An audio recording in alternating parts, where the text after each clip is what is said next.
There was a time when you grew up and you got married and you bought a house that you really couldn't afford. Then you had a couple of kids that you weren't really emotionally prepared for. And you tried to not have a mental breakdown at least until your mid-40s. And that was pretty much the script.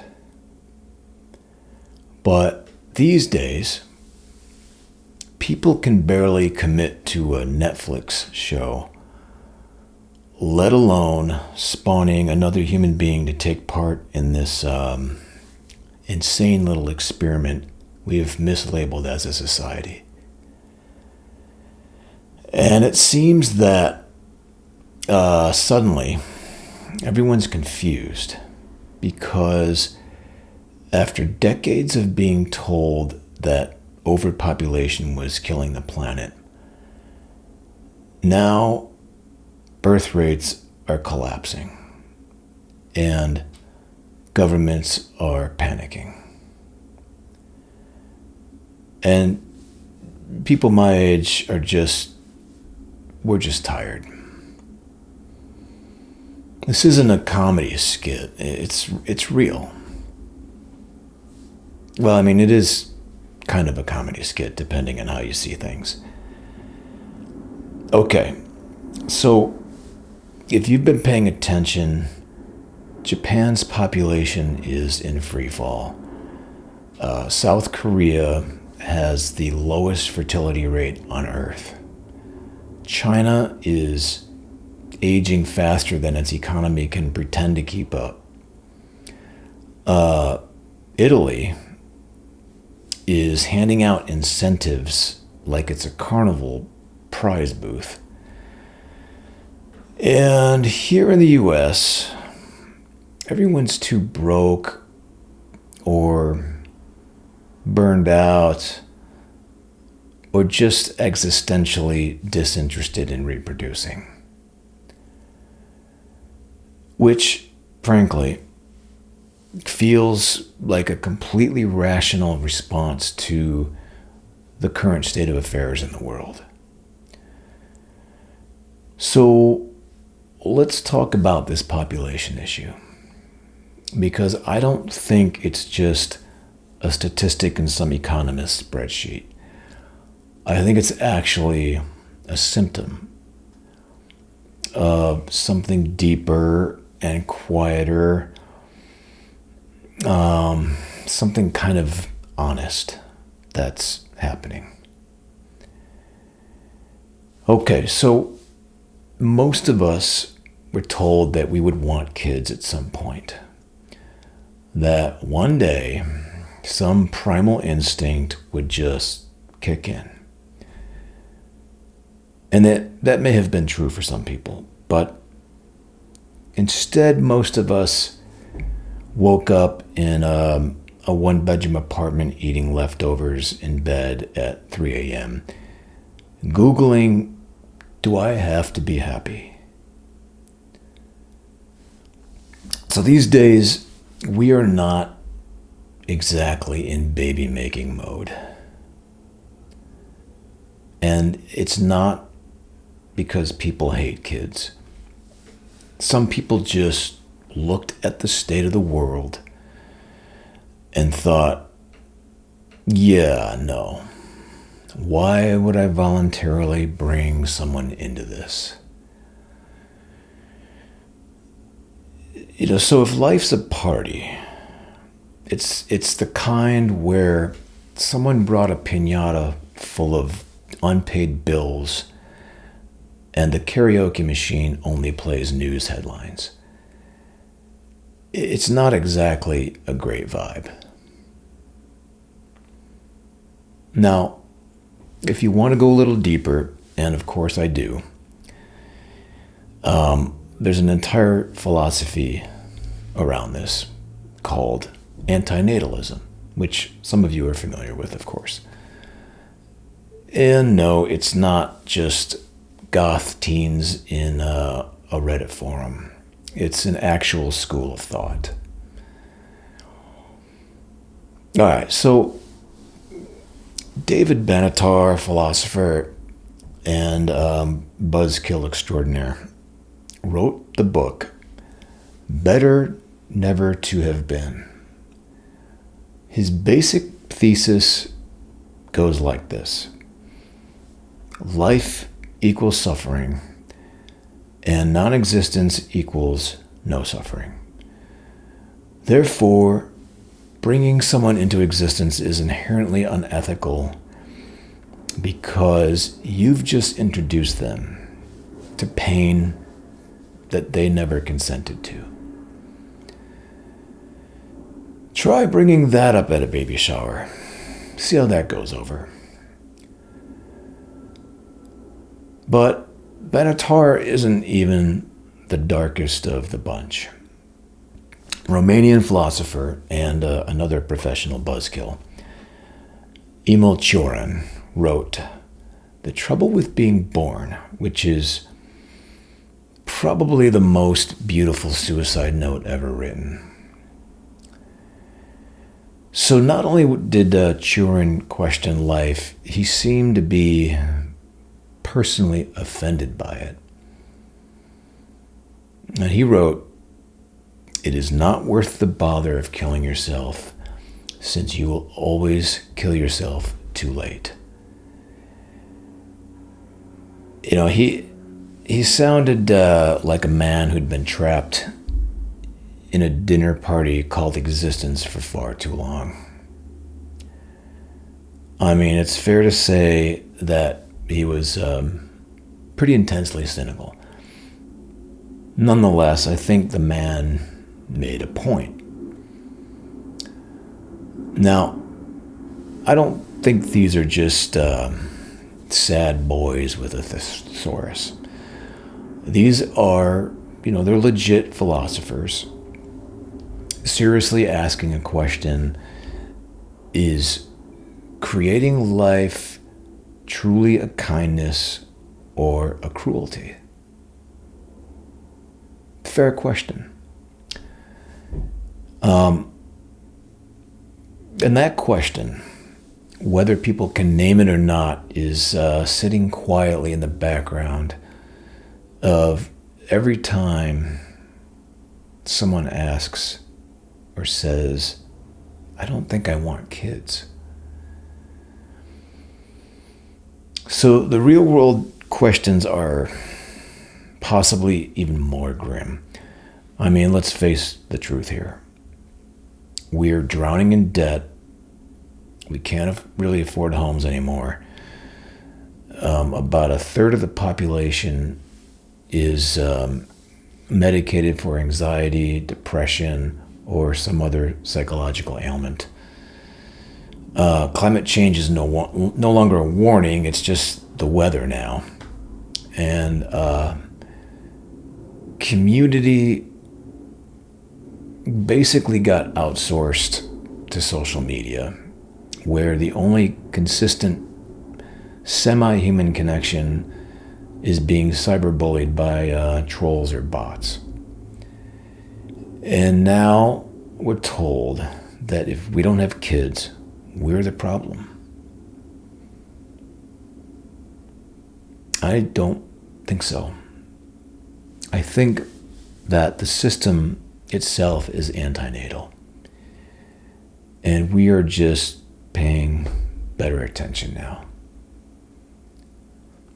And at this point, childcare costs more than rent. Wages haven't kept up with anything except despair.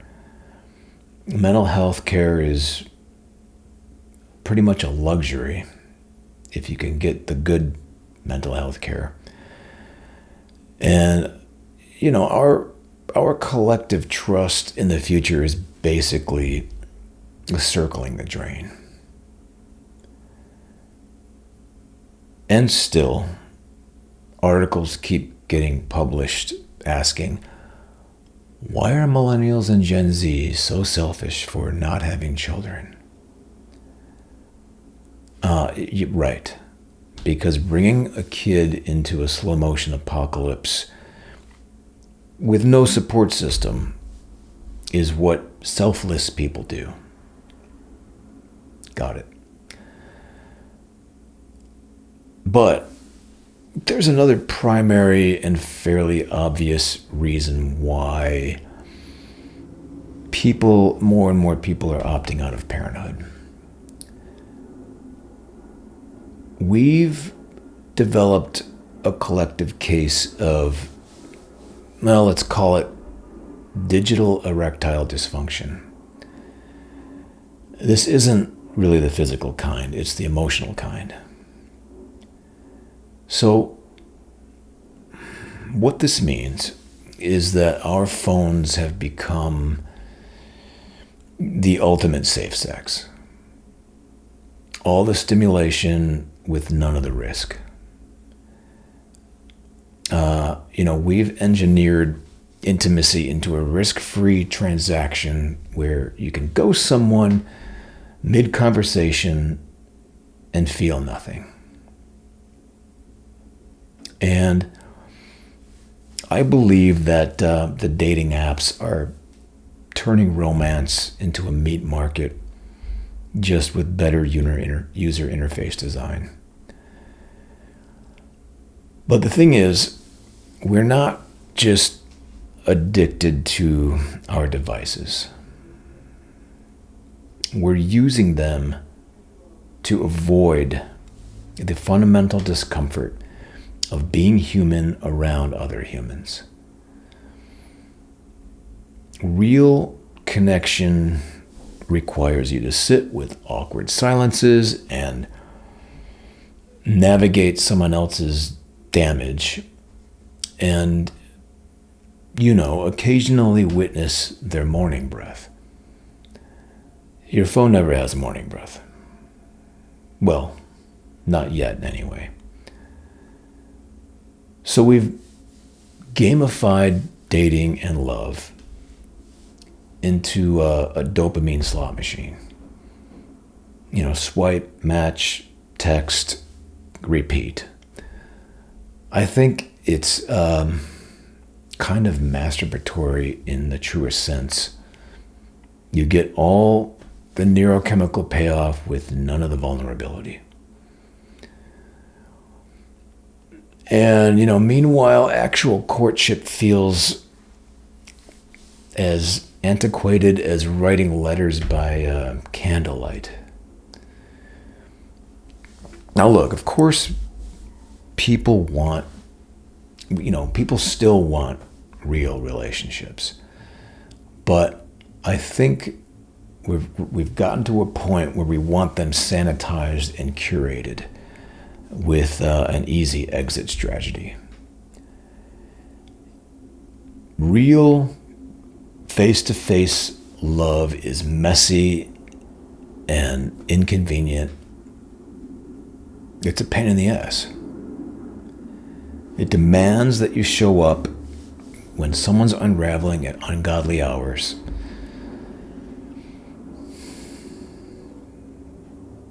Your notification feed doesn't ask you to hold its hair back while it vomits existential dread. This is kind of where we're heading.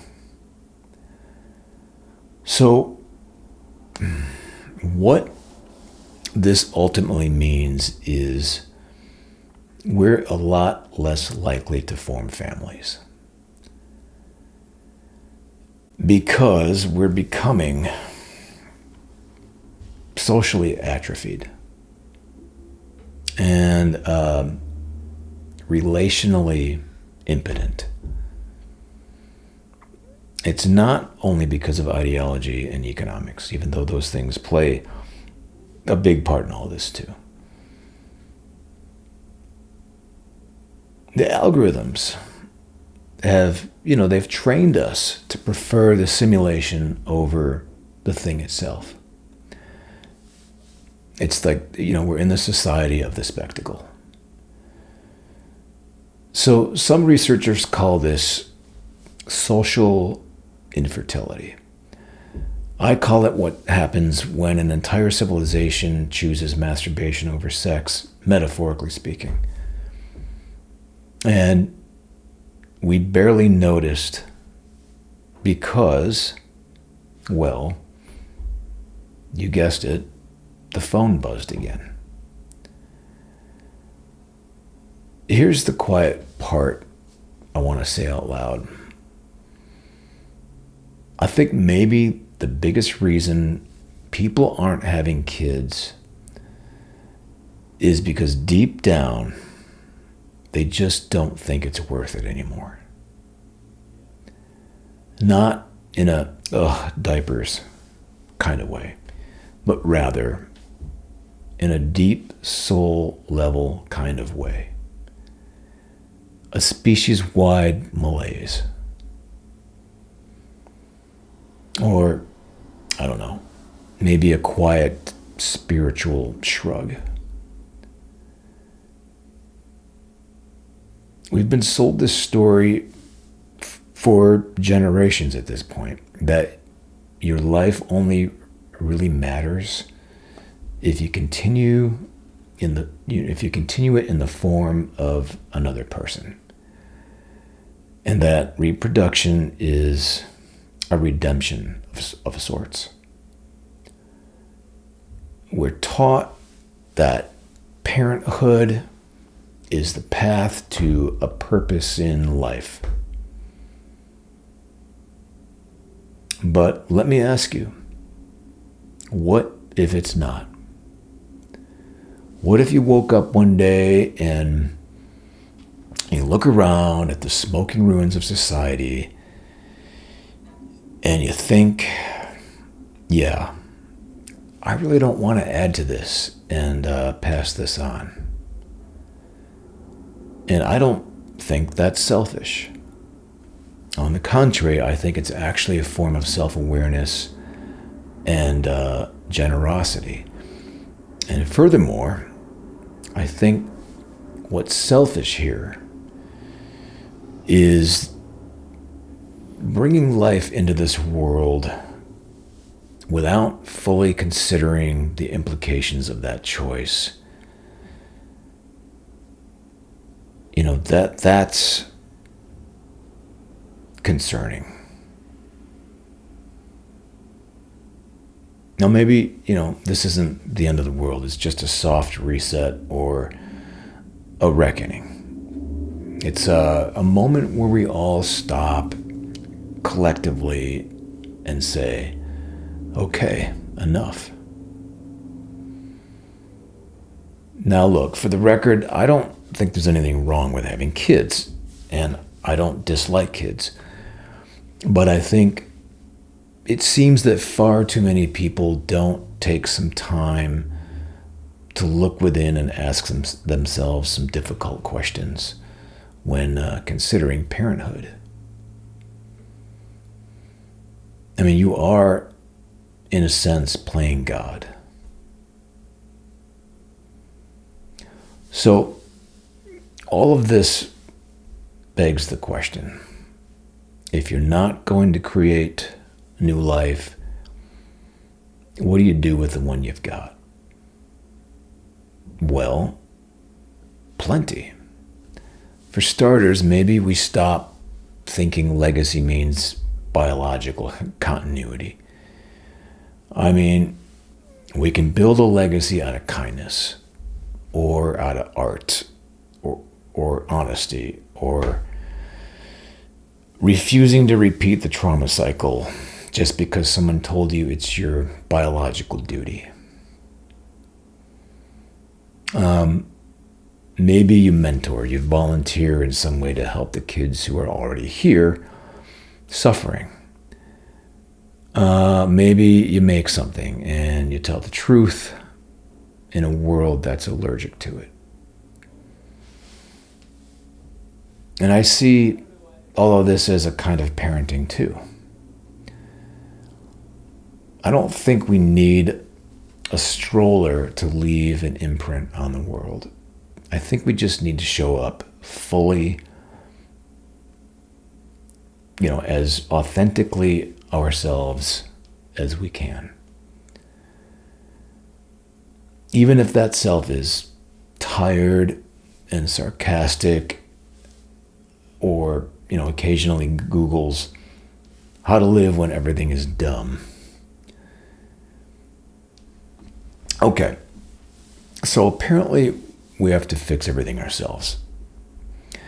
And with that in mind, I suggest maybe we consider the following. 1, make having children actually possible. I mean, if you want to have children, if we want to bring children into this world, make it possible, make it reasonable. For example, childcare should not cost more than a car. Okay, 2, I think we should really focus on rebuilding community. Humans aren't really wired to do this alone. We need people, real ones, not just usernames. Number 3, support meaning outside the family structure. Normalize a life without kids. You're not broken. You're just not reproducing. It doesn't mean you're not contributing. Okay, next, universal health care. Real wages, climate action, basic stuff that doesn't make people feel like they're birthing a child into a burning amusement park.